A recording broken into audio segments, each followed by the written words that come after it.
The 1.0 DIGT engine in Nissan cars has the code HR10DDT, and it's also used in certain Renault vehicles and Dacia vehicles under the code H5DT. It has been used in different markets under the hood of the Micra, Juke, Renault Megane, and also Dacia Jogger and Sandero Stepway. The engine was engineered in 2019, so it's quite a fresh unit, and we still have limited data on how it acts on high mileage. This is a 3-cylinder, 1-liter turbocharged engine with just 110-117 horsepower, but decent torque of 180 to 200 Newton meters depending on the version. It has direct injection. The timing system is driven by the chain, and there are phasers on both camshafts as well as hydraulic lifters on valves, so no adjustment is needed for the entire life of the machine. The Borg-Warner turbocharger seems quite good, and there have been just a few cases of turbo problems so far. When it comes to common problems, I will point out the ridiculous start-stop system that is glitching heavily and causing minor issues with engine equipment. I would recommend deactivating the start-stop if it's legal to do so in your country. Also, we need to understand that the direct injection leads to inevitable intake valves contamination with carbon buildup. The problem depends a lot on driving style and conditions.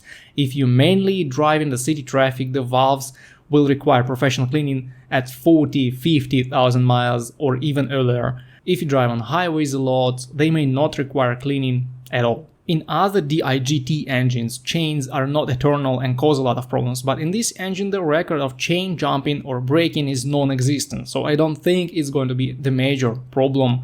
And still, I would replace the chain kit at 100,000 miles and look at the phasers to add this mileage. The 7DCT transmission that comes with this engine seems like a bigger disaster than the engine itself. I just don't get Nissan.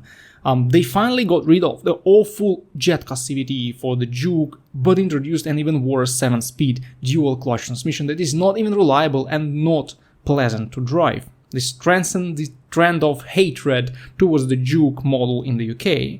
And I should also say that the 1-liter engine seems significantly underpowered for the Juke and also for the Megane. It feels quite good in the Micra, and this is the car it should have been initially used in. Also, this doesn't cover reliability, but driving this engine is not very pleasant. A lot of vibrations and diesel-like sounds may bother you from time to time. Power and torque are okay for the city traffic, but if you need to overtake someone on highways, you will need to turn off the air conditioner to get some power back. So I believe the 1.0 DIGT is a good engine for certain applications, but not for bigger cars. Also, I see this engine as quite reliable for its size and price, but not very pleasant to drive.